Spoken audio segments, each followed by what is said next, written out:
Welcome back to Modern Mommies here on soulgarden.tv. I am Alexis Ann Moore, the mother of a beautiful 3-year-old boy and the creator of the Superhero Children Project.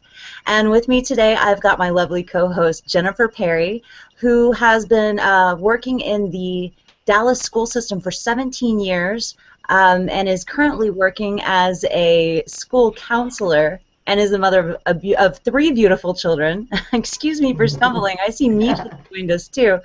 How are you doing today, Jennifer? Good. How are you? I'm doing well. Good. It's good to be with you, as always. You too. And we've got Christopher Witecki, our token daddy and the Wizard of Soul Garden himself. How's it going today, with Christopher? I'm all right. We have a full moon today, just so everyone knows as we're taping this. So if you see like a smart-ass smirk on our face, I think that's what we're all feeling. So it's a full moon in Virgo, so it's just really nitpicky, feeling very nitpicky, very Virgo today. I feel very that. I feel very that way, exactly. Every little thing is like pulling on me. Mm-hmm. And Michelle Rizio. How's it going, Michelle? We haven't had you for a while. Yeah, it's going pretty swell. Can you guys hear me? Yes. Okay, right on. Yeah, it's going swell, you know, just being a mommy. So last we had you on the show, you had a big mommy belly, and now you have a beautiful baby boy. Yeah, this is Sheldon. Hi, Sheldon. Sheldon. I like the name. Thank you. He's going to grow up thinking that all phones, that this is how humans communicated, always with picture. Well, I think it's probably funny to him because we watch Namaste Today every day. So really? He probably is like, oh, there's that guy. You're like, oh, the clown is talking to me. It's like, yes, Bozo is really live. Hello, hi. I love babies so much. I want to go like on a baby tour of the nation and go kiss all of them. Hi, hi. Richard Dawson kissed women. I'm going to kiss babies. Well, on that note, what's going on in the world today, Jennifer? What is the big deal? What do you got for us? Okay, I got kind of a messed up story from right out of our own good old state of Texas. This started towards the end of February, but basically Texas is going after, this is going to be controversial, so you can pick a side, it doesn't matter. But Texas is going after the ban on gay marriages. You know, the Supreme Court already ruled that unconstitutional. But what Texas is doing is going after the fact that they want to keep it a ban on same-sex marriages. And so what happened is it started back in February of last year. There was a federal judge who said that that's unconstitutional, you can't do that. But then he, I guess, basically chickened out and put a stay on his own ruling until there was an appeal. So then there was an appellate judge who came and also ruled and said, no, this is unconstitutional, y'all can't do this. But he kind of wimped out too and wouldn't require the court and county clerks to issue marriage license. So then we have this third judge who actually has some balls. Who requires the county clerk to issue a marriage license to this couple who's been together for 30 years. And one of the mates has ovarian cancer and is going through surgery, and they're not really sure what's going to end up, how she's going to end up. And so her partner wants to be able to make like medical decisions and all of those decisions that you would want to make for your partner. So he makes this clerk issue the marriage license. They get married, and then a couple hours later, our dumbass governor, Greg Abbott, along with another idiot senator, went and filed a formal motion to make a stop to any more judges being allowed to grant these certificates to get married. And they're also going after him with legal issues because they're saying that he violated the Texas state constitution. And so, as of right now, Texas took like 10 steps forward, and now we're taking about 50 back because our leaders are embarrassing. It's just embarrassing. Yeah. I think it's interesting. To some degree, well, first of all, what is the attitude about gays in Texas? And I mean, coming from two Texans, like when y'all see a gay boy, what's your attitude? Um, I Or women? personally don't have an issue with it at all. But what's Um, the I average Texan, do you think? I think it depends. 10 years ago, Texas voted to keep that ban there. But over the last 10 years, I've really seen a big sway in the way people think. And Mm-hmm. so, I mean, I think you'll still find pockets of people who still believe that there shouldn't be gay people and that really there shouldn't even be African Americans and other races. But I think overall, I think that most Texans are pretty accepting of that.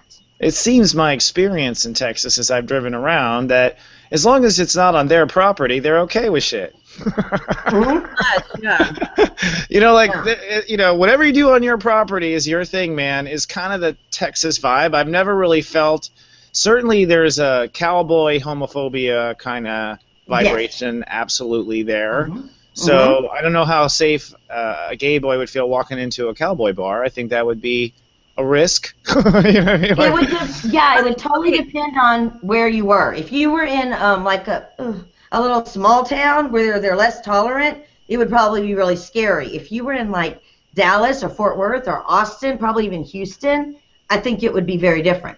it's probably the theme of the bar in those places. The Houston, theme of the gay when I bar. was a Yeah. kid, our mayor we had a lesbian mayor, and we do now.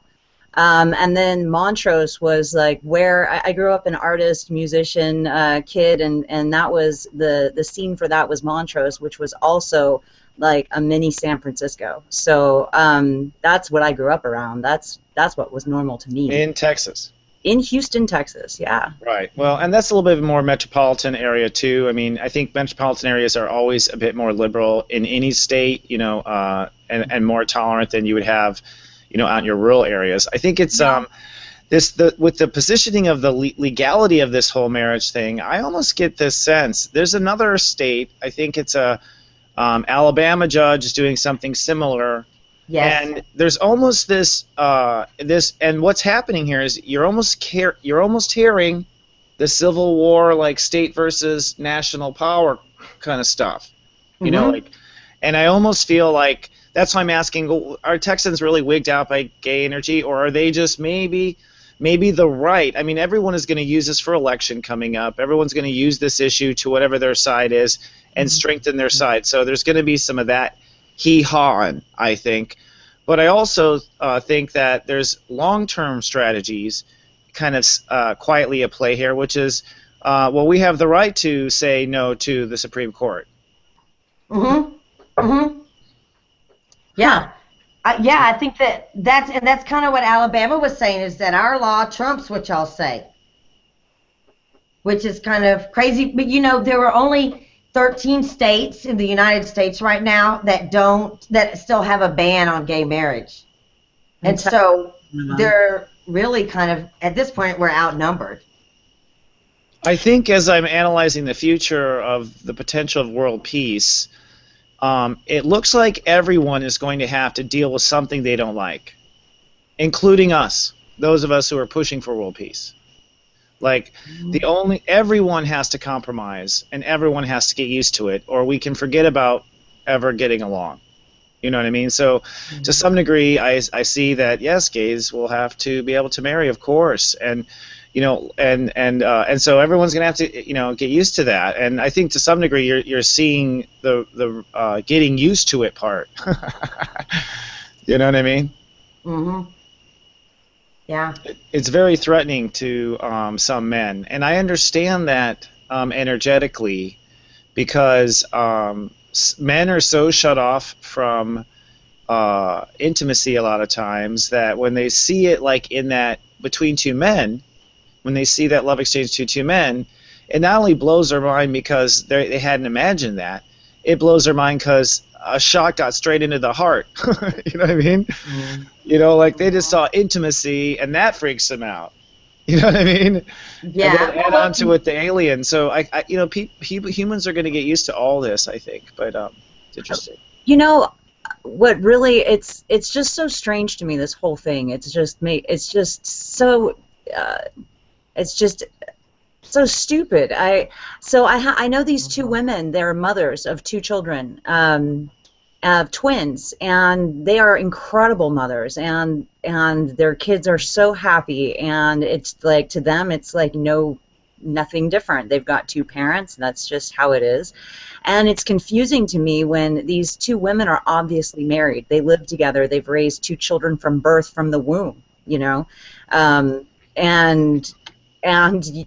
when going to address one of them, you don't say Mrs., even though like they're a family unit. It's just weird. It's weird to think like they still go by Miss, even though they've been together and a better couple, like a stronger couple than most people I know that are married. It's so strange to me that that's a thing, that's like they're not allowed to. Well, even in Rome, we didn't get married to same-sex situations. It is very new to the whole world for the first time. So, you know, it's always been to the side, even when it was accepted. And I think people did, you know, hook up and whatever, but I think that gay couples, you know, everyone knew those two people were gay, and I don't think necessarily the gay population integrated into the same churches and married. This has never happened. So this is the one small step of many steps to go, I think, of mutual toleration of each of our individual needs. You know, it's going to be it's just going to be sticky. It's kind of like the civil rights movement, you know, that was, but the United States to some degree, you know, we have run far, far, far, you know, in our own homes, in our own cars, in our own mind, in our own. That means separate. And this is what happens, you know, when you get this separated from the rest of the world, you're up for a lot of shocking truths. Yeah. That's true. You know? Yeah. Once you roll down your window. It used to be against the law for people of different races to marry. Oh, well, yeah, of course. So, yeah, it is. You're right. And very daring. I mean, yeah, totally. We've actually come a long way if you think about it. It's like, you know, there was a time when a black man would have been hanged for ever touching a white woman. Now every rapper needs one. Yeah. You know what I mean? Like you're not a rapper if you don't have a white girl on your hip, you know, like and it's some sort of, you know, and for that reason, because we was hanged for it, you know, like, so I don't blame you, you know what I mean? Like you would want to just, you know, go ahead and try it out now that it's okay, you know. But that's how extreme. But also look at how far we've come in that regard too. It's interesting. Yeah. Well. Yeah. Well, wake up, Texas. We're being dumbasses. That's really all I can say. You know, we don't need any more excuses to be embarrassed. You know, I see all these stories all the time about idiots out of Texas and what they have to say, and it's like, look, we happen to have a gigantic state with a lot of people, you know, and the ratio of decent, interesting people, intelligent people, to like the idiots that embarrass us, that somehow make their way onto the news, like the ratio is the same for us, I think, as it is for anywhere else. We just have more of them because we have a lot of people here, and somehow they have proximity to cameras. I don't know how that is, but I don't know. Yeah, well, I think California has the same problems. I mean, if you you know, in the sense of its diversity is so diverse that any one organized faction can kind of end up misrepresenting the whole. Right. And if they're well organized, they can. The system is very hijackable, as far as I'm concerned, particularly with money. Yeah. But also, you know, you just get organized and get a bunch of people together. And a lot of the, you know, people against this are the religious factions, and so there's lots of those people to get together, and that has a strong bearing in Texas. Well, that's really the core problem here is, and that's what I would say Saturn and Sagittarius is for you astro buffs out there. It's like, it's time for the world to grow up about religion. And when I say grow up, it's like, there's probably one God. Can we all admit that? Like, it's been 3,000 years. Can we all admit we're probably praying to the same Allah? And you believe Allah will give you 40 wives, and I believe Allah will give me this, but isn't it really that we all have a God? And since we all believe that, except for the atheists or whatever, you know what I mean? And even their some train of thought. It's just a different language. We all just have a different language to say the same, to express the same feeling, you know? Well, I think a lot of scientists see the Earth as God, and I think the fact that climate Mother Nature. is going into the toilet is seeing their God go in the toilet. So as far as I'm concerned, everyone is having a problem right now in that regard. You know, like, but what hasn't happened is humanity stepping back and going, wait a minute. You know, nowhere do I see it. But I think it has to start with people at the grocery store. I mean, honestly, if you just speak to your neighbor, you've just created a wave of awareness. And you may think it's insignificant, but then she goes and bitches. She tells her husband, "Yeah, Frank, I was at the store, and this girl Alexis says it's the same way. She agrees with me." Well, if you know me, you know I have no problem with opening my mouth and saying stuff. So I know. You actually, I'm proud of you. You do, you know. Yeah. You're and just in Texas near too. me. You're probably gonna, learn some kind of interesting tidbit. She will interject.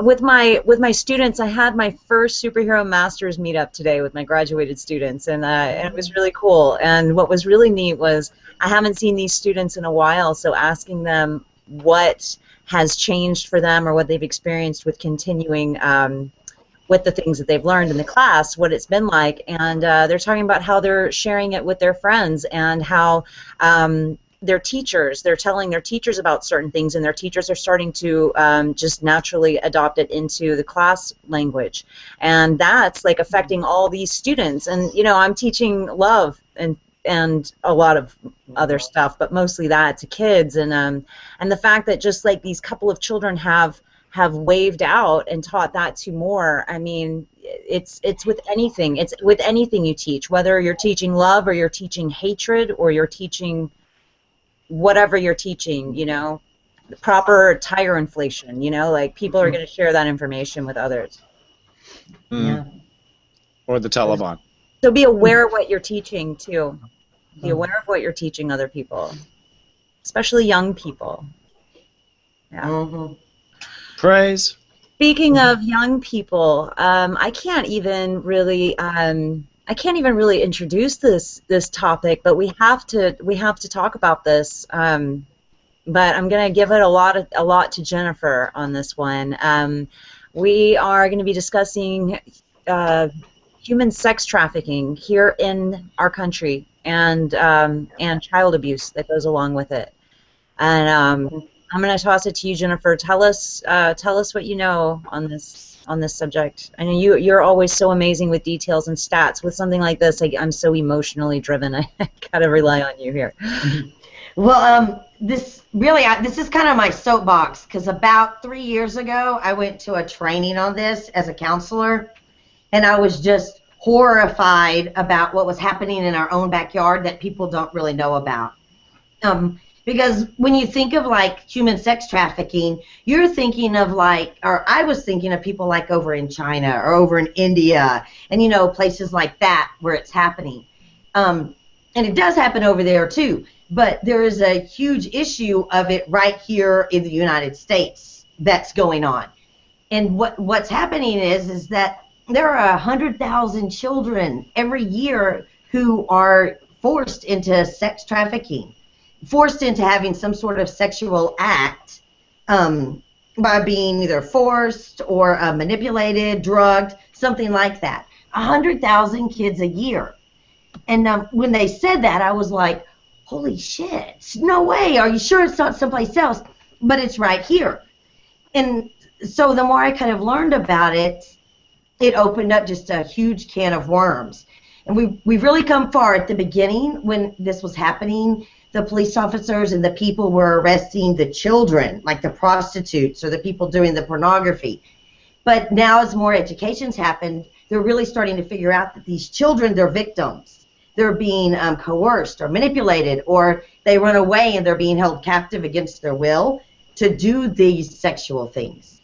And so it's really a lot bigger than what I ever even dreamed of. And it's happening a lot more than what I realized. Where are they keeping these children? Like where are they keeping these children? You don't see, you're walking down the street, you don't see this walking down the street. Correct. Because really, like most people think of prostitutes. Okay, I know that there are a couple of streets in Dallas that you could go to get a prostitute, but that's really only like 10% of the entire industry. Because the But here, internet took it underground is why. Yeah. yes, yes. And so now you can take a kid and you can take pictures. You can have them do pornographic things on the internet and sell it that way. A lot of them are being taken and held in hotels for the people to come and pay to have sex with them. I mean, it's a $9.8 billion industry a year just in the United States. $9.8 billion. Estimated. Yes. Yeah. In fairness, like, you can't have both ways. We don't know the exact total of the number, and if we do know the exact total number, then we should be able to go get the motherfuckers, right? Like, well, we're estimating. Yeah. That's kind of the problem with the whole situation because we're not who prosecutes Johns, who prosecutes pimps. Nothing happens to them. They get their hand slapped, and then they go back out and they're doing the same thing. That's the whole problem, really. And I think the problem is that we have to take taboo away from sex, and we have to be more actually open about sexuality in America.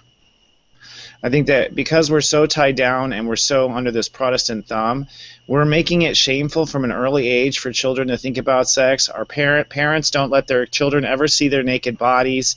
They make it all this taboo, and what that does is heighten the pleasure for the person who perpetrates it, because the more sex is taboo, the more it will be pleasurable to a perpetrator. The more it's like Europe, like French is like, these are my tits, who cares? Like that's the way they are. It's like, you don't have those sorts of things going because the culture has matured about something as natural as taking a shit, like as far as being human being is concerned. So I think to some degree the awareness here is like, that children, we all need to relax and I think and become more aware of this and talk about it more openly. I think this is a great discussion of it for sure.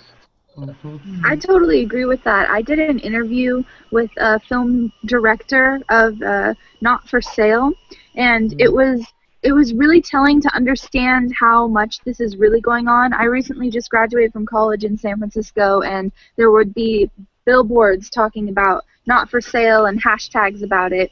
But it's so much bigger, and I think that the best way is education. And I'm interested to see how all of these Pluto and Scorpio parents, what their kids are going to turn out like. Because I'm a Pluto and Scorpio personally, and he's Pluto and Capricorn. So it's very interesting to see, like, what are we going to do just with this knowledge and understanding. Yeah, you can see his Pluto and Capricorn like, mine, you're mine, you're mine, you're mine. And here Pluto and Scorpio is like, come on, get back now. That's funny. No, it'll be very interesting. I completely concur. I think that this sexualized generation who are really hooking up in surprising ways at young ages. Like, I mean, the Pluto Scorpio generation is just like, really didn't have any boundaries and tried it all and grew up on porn completely. Well, as they become adults and have children and start to worry about their children, I think you're going to see a lot of this finally relax and change. For one, this generation is more relaxed with sexuality, I think, in all terms, even gay. Like we were talking about earlier, my son, having to teach him what to call his penis. Everybody, when I was growing up, like, I heard weird names for it when I was a kid. I'm like, that just sounds like cartoonish and strange. Like, I don't know. It just seemed so bizarre to me when I was a child that, like, everything else had a normal name, like an arm, an elbow, but then there's your deedle or some strange word like that, So I just taught my son the right word, and it is really strange to hear a 3-year-old say, like, ow, like, because he ran into the table and hit his penis the other day, and he announced it to the whole room, didn't use a little word for it, but I didn't want him to think that there's anything different than, any other part of his body, to not have any kind of weird shame and stuff, because it is obvious. Like you're saying, like, this generation, I think personally that, like, my generation of parents grew up like latchkey kids and spending a lot of time alone with our friends because our parents were, both away at work, and we saw that they were miserable, that most of the grown-ups were miserable, so we started putting together our own ideas of things and are open and aware now to the fact that things were so screwed up before. We're not exactly sure what to do about it, but we're open to the possibility of it being better. And I think that's what we're looking to our children, to their generation for right now, like you're saying. I But yeah, agree. I didn't give him any strange words for anything, and I don't flinch with him. It's just everything's just normal. Yeah, you got a hippie child. He'll pee anywhere. You know. Like, Oh my God. that boy will just like, what the fuck are you doing, man? Like, yeah, he definitely, and that's really the way God intended, as far as I'm honestly concerned. Not like public and whatnot, but in the sense that, this is the whole topic of the day. Anyone in life is a version of you. You know, what we haven't gotten as a species is that we are all from the same source, the same God, and that's what we have to come to agreement on in the next 5 years. I think, as a world, like, we have to come to agreement that we come from the same God, which means that, you know, that this girl you're taking advantage of is your sister. I mean, like, this realization that this is your brother and this is your sister, and I think we have to build into this cultural kind of awareness that this is our truth. And I think a lot of these things will slow down when this new attitude of seeing each other as family. Yeah. Yeah, well, because if you wouldn't sell your sister to somebody to be beaten and have terrible things done to them.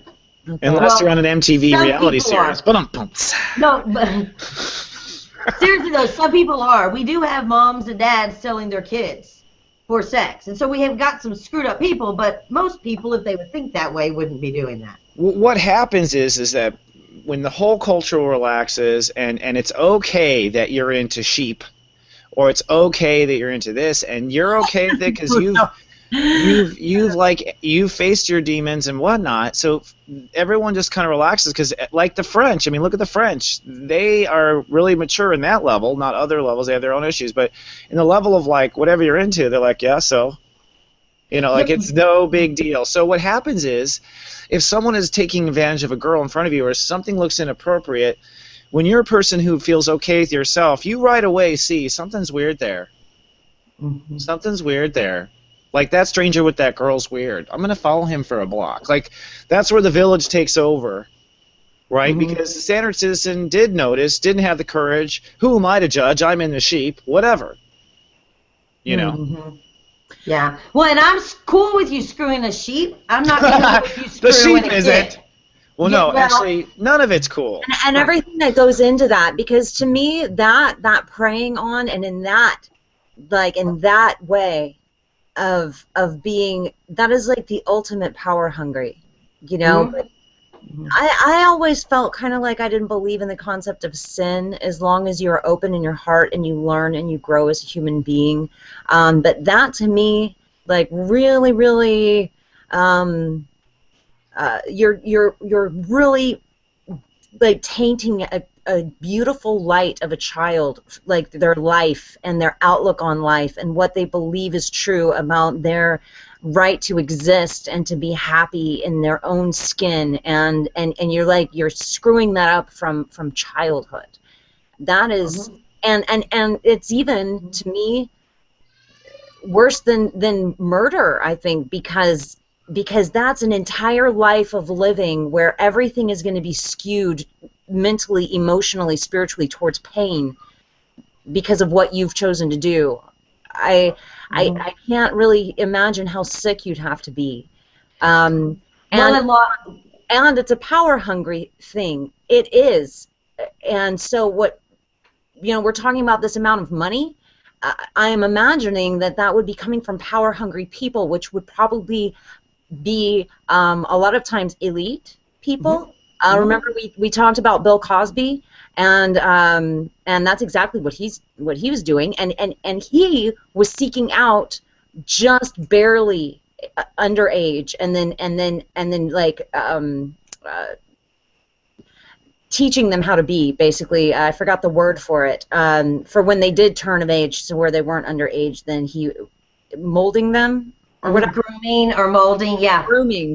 That's what they call it. Yeah, grooming. They're getting them used to ready to go and do that. And he was picking from, like, underage models. So there are, like, people out there that were working for him Yes. allegedly, I'm sorry, allegedly, Okay. working for them that were seeking out these girls. So I'm sure that that is happening a lot in elite society because yeah, I don't see another way to explain like fracking and GMOs and all this other stuff without also saying that the power hungry elite don't give a crap about other people as much as they care about their own power. So what I'm saying is that if this is a major trend, like you're saying it is, with this amount of money going into it, I can imagine that some of the elite here in this country would be having quite a bit to do with it. Yes. The And average. always have. And Yes. always have. I Mhm. mean, but you know, this is a very deep thing going back centuries. I have to bring it full circle though. Part of their temptation is the innocent girl. The innocent girl is because she can't be hearing about sex or exposed to it to a certain age, and so again, it creates predator territory by not having the girls more aware. I think girls today are more aware of sex, but they're not aware of lovemaking. So I think it's time for them to be more aware at a young age of lovemaking. Once people are more aware of sex and lovemaking at a young age, then a predator, first of all, a young child who's aware of these things, I'm not saying that they're experiencing them, I'm saying that it's in our culture, that we see two adults kiss in public and we're like, aw, instead of like, oh. Right? Like, we're way fucked up that way, you know, like as a culture. And so I think once these girls are aware, a predator will look at them and the girl will be like, is that guy serious? Like, you know, like he'll have no chance. There'll be nothing to win and conquer because this is a person who is wholly aware of her sexuality, who she is, and because she's wholly aware of all this stuff, and because she doesn't expect to be a virgin before she gets married, that's crazy fucked up shit. It's like, I'm sorry, but like, really, no experience at all with sexual identity, and we're gonna get into a lifelong communion. This is where I think, you know, it's time to at least have a discussion about God. It's like, if we don't want to discuss about world policy, I think we should all get together and be like, so do you really think God's going to send you to hell for that? You know, like, I think it's time, like, we have some of this discussion, you know? But it all circles around, in my opinion, the whole, like, the Cosby thing, you know, like, clearly Cosby grew up feeling shameful about women, feeling shameful about his sexuality with women. He got his power with money and celebrity, and his shadow of shame was empowered. But this was a shame shadow that happened way before he was famous, I'm sure.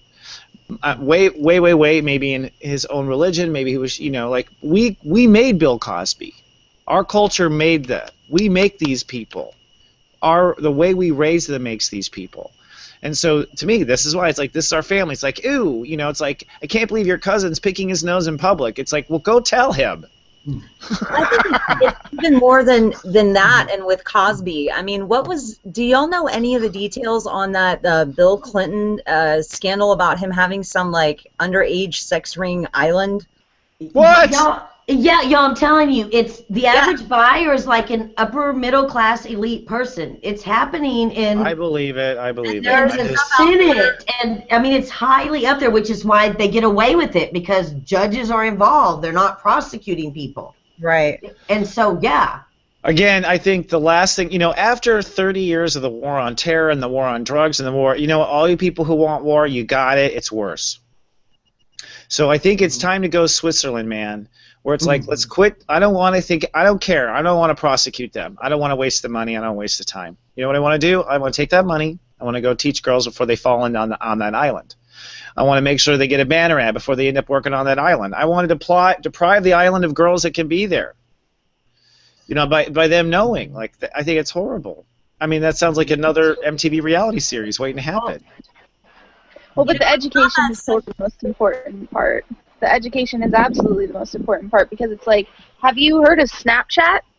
Oh yeah, Snapchat. And I mean, who's using that? Middle school teenage girls. You know what I mean? Like, and it's weird because the media almost portrays like if you have a lock on your sexuality, then you're an empowered sexual girl. You know, and it's like, but there's so much that's put onto the aesthetic and that's put onto like the fakeness of it that I totally agree with the concept of teaching girls about love making versus, you know, this weird kind of hypersexualized reality that's shown to us in the media.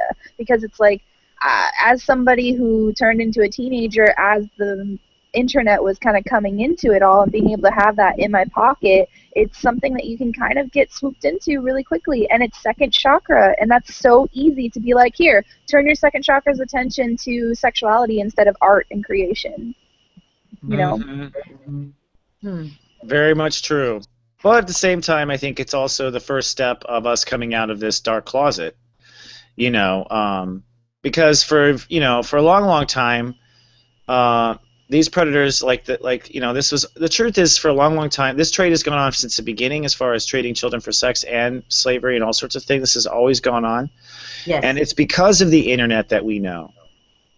It's Right. because of the internet that we now know. So we're, it's because that we are connecting. It's because we're crossing paths in ways we hadn't. So the same device that, although it introduced the child to sex incorrectly, it's like, well, thank God she knows what it is now. You know what I mean? Or whatever, Like, that is one small step for humankind, I think having the education of knowing to love yourself too is a huge thing, because then you're less likely to be bullied into something like that. Yes. All of the things I've heard about, though, about when I go look up like child sex rings, I see things like Prince Philip, is that his name? You know about that, with Queen Elizabeth's son accused of a child sex ring, and that she was accused of, like, she comes in and takes 10 Aboriginal children from a school, and then nobody ever sees those kids again. And I think they found their gravesite, and she's been charged or something. The Queen? Yes, but she was not made to go to jail for it because of some kind of something that she has with the Vatican. I don't know. You'd have to go look this up. But that's definitely information that if you go put that in a Google search, a lot of stuff will come up on that. And you see, like, and then, with Clinton and you're seeing, like, these, like, this is like a big thing, like maybe this is like, do we need to be watching our Disney movies and stuff to see if there are, like, symbols that are, like, making our kids think stuff like this is okay? I mean, that's way deep. I didn't mean to really go that off the end. I'm just saying, like, how off the end is this? Like, and how do you protect your kid from something like that? Maybe that's why it makes me so nauseous. Right. Well, you have to teach them to love themselves, and then you have to just teach them that it's out there. And be aware. And to spot a pig. That is a pig, honey. You see that man over there? He's a sex pig. I know he calls himself the president. Right. But that's the kind of guy that comes to mommy in the bar at 2 in the morning, and I have to say no to all the time. This is the kind of guy to watch out for. You see that? I see he's looking at you? That's what needs to happen. Though, let me show you this, because they're getting really good. I'm going to screen share this. It's not just the creepy old guy coming up and trying to talk to you anymore. They're good. They have a whole system and a whole recruitment system. And so can you see her? Yeah, but who are we showing here? Like, I don't want to be the perpetrator's perpetrator. This is the recruiter. Okay, she was just charged in Denton County and I think she got 20 years for recruiting children. This just happened in Florida, right? No, well, this one was in Texas, but yeah, there was one last week that happened in Florida. Wow. And so this is the recruiter, and then you have this guy is the pimp. But you don't see the pimp until it's too late. The recruiter befriends you and makes you think that it's safe and gets you feeling comfortable, and then turns you over to the pimp in the hotel room, and at that point, our kids are screwed. They can't get out. They're trapped. Well, that's not good. And that's really common. Yes, I'm going to show you just because I had tons of people, and that's what the kids need to be aware of, that this is not. Yeah, it could be your homegirl. Yeah, I mean, I think the answer here is a parent, and that's the way I raised my son too. And he always looks at me so funny when I tell him stuff like this. But I think the only thing I can do is to tell him how the world really works from the very beginning. Yes. And that's what I have always done with him. And I've whispered when it's something, we have a culture that we don't necessarily shock the world, and my son is extremely polite. But, we were watching Game of Thrones, and there was a scene in there. He was like, "What the fuck is that?" I'm like, "Well, let's talk about it." We weren't going to pretend, and why? So what happens is that I think if your children are aware, if you talk about how men are predators and how they can be, and it's very open about it, and if the conversation is compassionate at that time, there's some really sick people, honey, people that might try to lure you in your car and they're really sick and they were probably beating his kids themselves, and you can't touch them, they'll hurt you. It's like we are afraid to talk about anything, and so our kids are completely unprepared, and you can't search this stuff on Google. Right. See, I was imagining this whole time someone coming up in a van behind your kid and just pulling them in, but these are children that are being groomed. Yes, yes, they're specifically being targeted and then groomed. Right here, can y'all see that? Yeah. Okay, the younger kid posed, he's really 16 years old. He posed as a 6th grader and entered school and was recruiting children to be in the pornography room. And the little bit older guy is the pimp. Oh, wow. The one on the right was the... Yes. And so... Yeah, that's crazy. Wow, that's at school. Yeah. School. Yeah. Yes. Yeah. Oh my God. They are befriending your children at school and on Facebook and places like that and pretending to be the buddy. Right. And then our kids are screwed. Well, again, I have to say, for everyone who's an aware parent, this is why when your kid comes home, you go, "How was your day?" Yes. Who did you talk to today? What did you guys talk about? Yes. Because the child wants to share all of this, and, there was a weird guy today. Well, really weird how? It comes out right away when you are connected and interacting with your children. That is the way to protect your children, is to have a close connection to them where it's okay to say anything and it's okay to tell you anything, so that you hear about these things way ahead of time. Because these predator sorts of people, they creep in over time. They don't just show up and surprise in a van. Right. Which means there's a lot of time for you to go, I don't know, and I know you're this way, Lexus, too. It's like you go there and you scan the whole room, and right away you're like, that child looks like a problem. I'm really good at reading people. It was a survival skill growing up, and I've honed it pretty well now. I mean, as a parent, as an aware parent, it's like I scan the room. Yes, I'm judging that child over there has an issue, and I'm right away thinking I need to kind of consciously keep my son away, or I'm going to listen to see if that child comes up. Mm-hmm. See, and to me, that's a big deal. That's when I teach my kids. That's the ultimate end of the program, is that they're learning this feeling. How does that feel inside when I think of that option, or when I'm around this person? What am I feeling right here? And that's how you can make your choices.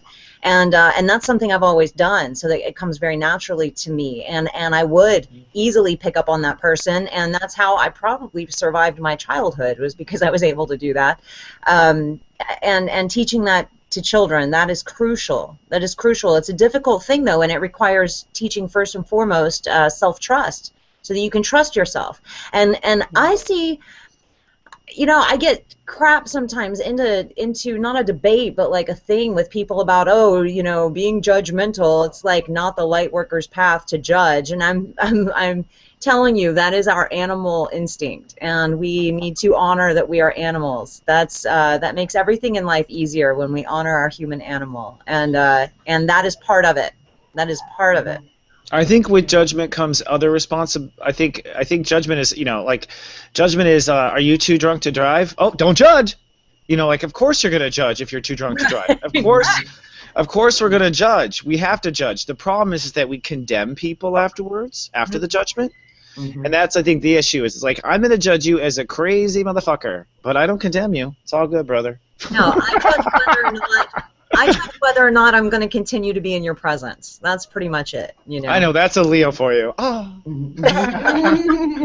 You have lost the privilege of being Her Royal Majesties. Well, that's not what I meant, but it is. I know. I didn't mean that, but I did. It's okay. You're on the record. I didn't mean it out loud. No, okay. Whoops. I was sitting at Barton Springs once in Austin on this big gigantic rock with like hundreds of people that didn't even know each other. It's just like the spontaneous party that happens all the time on the water in the springtime there. And I'm sitting there with some friends, and all of a sudden I just got this really bad feeling in my pit of my stomach, like a fist in my pit of my stomach. And I said, "Hey, something's wrong right now. Like I feel weird. I need to go now." And they're like, "Okay, whatever, hippie." And I said, "No, seriously, like I can't be right here right now." And I got up and left, and within 45 seconds of me leaving, some people showed up and a giant like weird fight broke out right where I'd been sitting. It was like a bad thing went down, and you know, I was far away from it by that point. Listen to your instincts. Because I paid attention to how I felt inside. But that's not something we ever hear about. So like teaching that to your kids and to trust yourself and to not be afraid to speak up and say, "Hey, this doesn't feel good. This doesn't feel right. I got to go right now. I don't want to be here." And teaching your children that. Yeah. I think is super important. So what's next on our topics, ladies? We've got some tips and tricks for getting your pre-mommy passion back. That's right. Rediscovering and reconnecting with the things that made you excited before you were a mommy. The things that you loved to do when you had all the time in the world and you just kind of forgot about them because you all of a sudden didn't have much time left. We're going to be talking about ways to get back to that. So for me, I just started playing gigs again. I'm a musician, and I went and played a gig, and I felt like, oh gosh, it's going to be so stressful to like figure out what I'm going to do with my son and go play and practicing to go do that. And but once I got up there, it was like, oh my God, I'm alive. Like this is me, and I feel like me again, and it feels so good. And my son is finally old enough to see it and appreciate it instead of like get in my way, which I love him so much. Yeah, that was truthful. Seriously. I couldn't do yoga. Like, get in my way! I couldn't do yoga for a year and a half because I'd be doing the tree pose and he'd like be spinning on my leg. I just couldn't. Oh, I know. He's a Libra, by the way, folks. Yeah. And they're like kangaroos. They're like they want a pouch. He had that right for about 3 years, and that time is over now. It's over. Yeah, no, it's so good. Children learn. Thank God for school. Because, anything that feels good you want forever. So I say if someone, and the way that I got that gig is my friend called and asked, and I was like, I had all these mommy reasons in my head why I couldn't, like because of this and that and this thing, and then I just was like, you know what? Yes, I will, because that will be so good for my heart.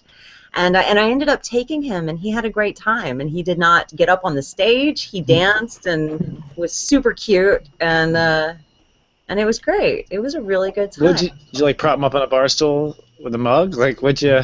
No. Oh, he sat. No. It was this really great music venue, outdoor music venue, and he sat with friends and he flirted. He just went from like one girl to the other. Yeah, that kid is gonna be. With a sword. Need to be watched in a village sort of way. And Jennifer, what do you do to escape? To escape? Or to go back to your hippie nature before you were pregnant. Honoring yourself and the things that make you come alive and your passion. That's why I'm not the host. Because as soon as we become mothers, all of those things are completely like they get overridden by your incredible love of your child. It's like this hormonal thing where all of those things get pushed to the back, and it's not because you purposefully did it. It's like a weird hormonal thing. You just in life. So what do you do, Jennifer? Well, it's not. I do lots of things. Probably the beach, this show, and being active. That's really what I do to kind of find my passion. But I did go through a time, because when you become a mom, life happens and everything else.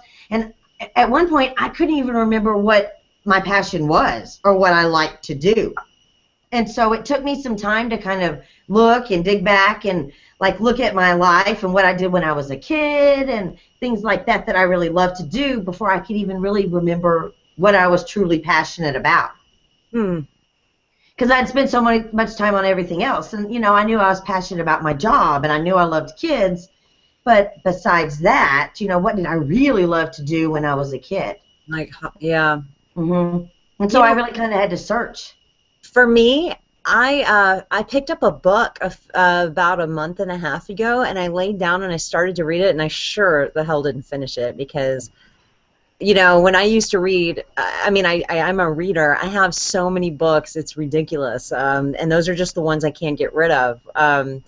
But I used to be able to lay down and like just read all day, and a good book would take me maybe a day or two. But now it's like, man, I got in 2 chapters. That's a big deal before I had to put down the book to go do blah, blah, blah, because now I have all these responsibilities.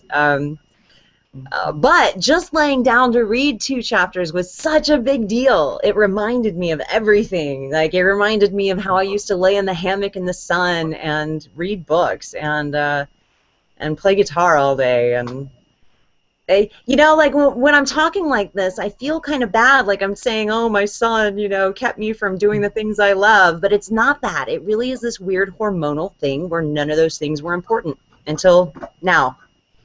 Are you experiencing that, Michelle? Can you hear? I think for like the first 9 weeks, I definitely was experiencing that. I was like definitely kind of like just locked in my with the baby. And I was kind of going through a lot of huge emotional shedding at the same time as well.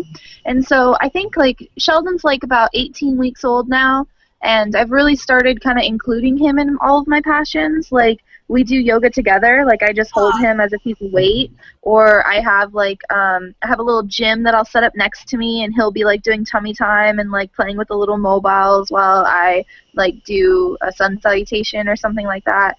And I don't know, I guess just like my conversation with you guys before I became a mom when I was pregnant just really helped me to go into it all like balanced, you know, and be like, it's okay if I don't do it every day as long as I do it once a month, or like now twice a month, or, you know, just kind of like pace it out for myself. I haven't started painting again yet though. It seems as though every time I bring out like my watercolors and like my pad, like he'll wake up, and he's not really old enough to include him in that yet. So I haven't been able to do that, and I haven't been able to play my saxophone yet, but I've been having like a weird love-hate relationship with that thing for the past few years anyways. So yeah, painting for me was really hard to get back into because every time I'd pull it out, it's like, oh wow, colorful bottles and things. Like my son is drawn to it, and now he's still drawn to it, and now he's just like super fast. I mean, I don't know how. I thought that boy was faster than lightning at 1.5, and he has progressively gotten faster ever since. I don't know how he does that. Yeah, I'm terrified. Sheldon he's like I said, about 18, 17 weeks now, and like he's already like standing up on his own and like wants to crawl but hasn't quite figured it out yet, and he's always crawling all over me, and he's a Libra as well, so I'm just kind of like, okay, here we go. Come on. Like, oh, Mama's got just a few more weeks before I'm chasing you all over the place. I did put him on my hip when I decided to finally, I decided to paint, and he went after the bottle. So I was like, oh, really? And I put him on my hip, and he started choosing his own brushes from my cup. Like he had seen me do it, and the kid wanted to do it himself. And we've gotten some really good paints, some really good pieces out of that. He's painted some really neat stuff. But I still haven't really gotten into the painting thing. Painting for me is too, like the paint dries, and it's not something like I've got to be fully deep on into it to create that, and it's so hard for me to do that even still with my son, with him being 3, because I'm so on alert for him that it's hard to dive deep into my own mind to like create something like that. But soon, I'm sure we'll be there. I have to tell you, as I was listening to y'all, it all started coming together because my kids are quite a bit older. I have 15, 12, and 10-year-old. And when I first started talking, I was like, dude, how did I forget what I love to do? But as I listened to y'all talk more, that's how it happened to me. Because it starts little by little every day where you can't include them. And then as you quit painting for a little while until he gets older or whatever, and then before you know it, they're 15, and you've stopped painting for 15 years. Oh, crap. Or I've stopped doing whatever it was, and then I woke up seriously one day going, oh my God, I don't even know what I like to do anymore because I put everything else aside. That breaks my heart. And I would have never known that unless y'all would have just said that, but that truly is kind of what happens. Wow. It evolves into the 15 years before you know it. And so make time for it somehow. I guess that's what I would say if I could do it again. A little bit sometime so you don't end up forgetting. What I teach my clients is every moment must have a treat for yourself in it. Every moment must have a treat for yourself in it. Mm-hmm. So if you're going to treat the kids, you're going to get a treat. If you're going to treat the kids to this, you're going to get a treat. You always get a treat every moment, just like everyone does. And once you start looking for the small treats, you're actually pretty well nourished to where you don't feel like you have to get time away, and it's not such a big deal either. I think it also teaches children, too, to see their parents going off and being creative like that. I think it inspires your children a lot of times for them to be left to figure it out. Mm-hmm. Mm-hmm. Yeah, I'm a Taurus. All about that treat yourself. All about that treat yourself. Always treat yourself. Every moment, every day. Like I think we have to learn to be mindful, and that keeps it alive because it's like, even if you go to grab yourself a little treat at the grocery store on your way out because it was yummy and it was red. Believe it or not, just by investing in that red piece of candy, you're actually thinking about red in your painting, usually on the way to the car. It keeps you inspired all the time for everything. And little nuggets of self-love all throughout the day builds up until it's like the main overarching theme.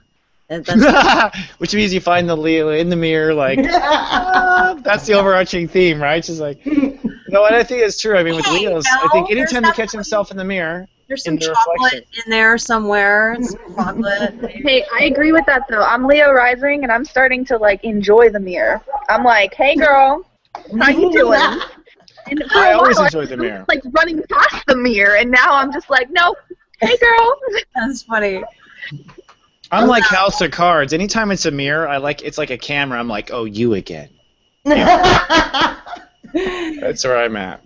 That is really that is interesting, Christopher. It's true. Oh yeah. I'm just like Kevin Spacey's character, really. Have you guys watching the new House of Cards? Season 4 is out. Okay, I just started watching that one, and I just started finally watching Walking Dead. But both of them are really kind of cool. See, those both sound. I don't know if I could do Walking Dead. I can't do zombies for some reason. Like, nothing freaks me out, but zombies totally freak me out. I have no idea why. It's just maybe because it could like happen, some kind of weird virus. I don't know, but it freaks me out. House of Cards I really like, but I couldn't get deep into it because it was so dark. It was starting to make me feel dark. No, it definitely is very, very, very dark. I would say actually so far this season is not as dark as it has been. Really? I would say so far, yeah, because they're in power and you're starting to see them consider redemption. Huh. So it's an interesting, it's interesting. It's a brilliant series because it does show how people, especially it just shows you how politics works. It shows you how darkness has infiltrated our world. It's very frank and honest about things. In fact, the main character is named Frank Underwood, which is fuck you, F you. Like, you know.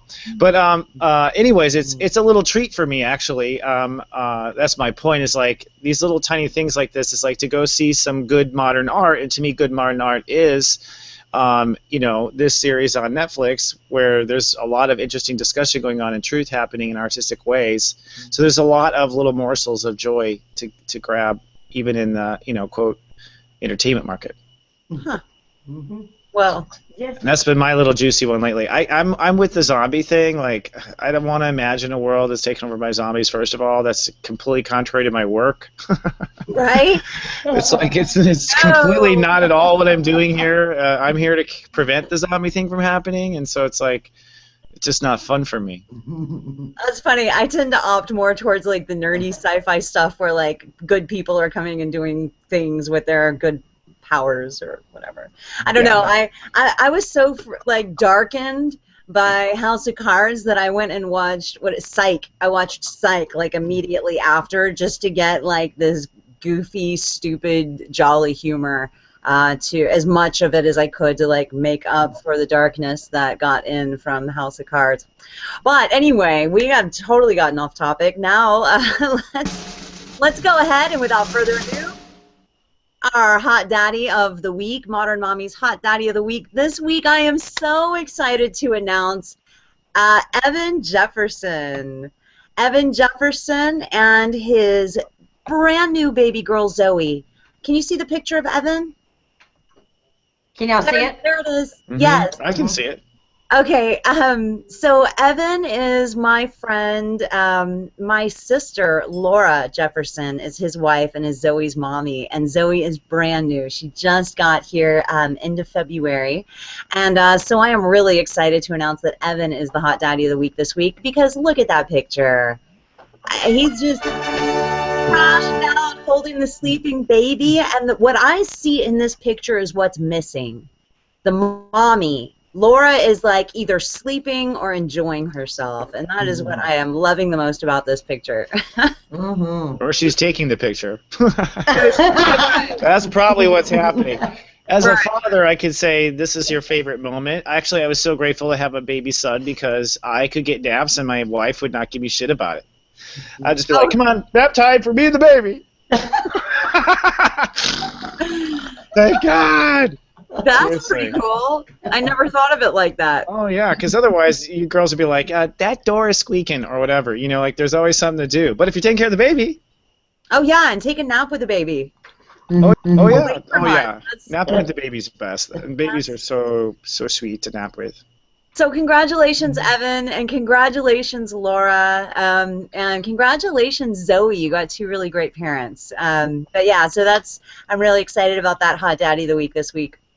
If you have a hot daddy at home, or if you know one and think they should be honored here as a Modern Mommy's Hot Daddy of the Week, go ahead and send us a picture and a brief reason why, and we just might honor them here on the show.